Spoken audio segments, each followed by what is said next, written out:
ಸಿಂದಗಿ ನಗರದ ಬಸವೇಶ್ವರ ಸರ್ಕಲ್ನ ಬಸವೇಶ್ವರ ಯುವಕ ಮಂಡಳಿ ಪ್ರತಿಮೆಯಿಂದ ಪ್ರತಿಷ್ಠಾಪಿಸಲಾಗಿರುವಂತಹ ಗಣೇಶ ವಿಸರ್ಜನಾ ಕಾರ್ಯಕ್ರಮವು ಅದ್ದೂರಿಯಾಗಿ ಜರುಗಿತು.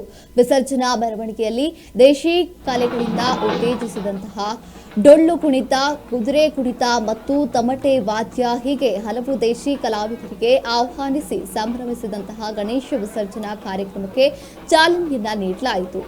7ನೇ ದಿನದ ಗಣೇಶ ವಿಸರ್ಜನೆ ಕಾರ್ಯಕ್ರಮದಲ್ಲಿ ವಿಜಯಪುರ ಜಿಲ್ಲೆಯಲ್ಲಿ ವಿದ್ಯುತ್ ತಂತಿ ತಗುಲಿ ಓರ್ವ ಯುವಕ ಸಾವಿಗೀಡಾಗಿದ್ದು ತುಂಬಾ ದುಃಖದ ಸಂಗತಿ ಎಂದು ಸಿಂದಗಿ ಗಜಾನನ ಮಂಡಳಿಯ ಸೋಮನಾಥ್ ಅವರು ಮರುಕವನ್ನ ವ್ಯಕ್ತಪಡಿಸಿದರು.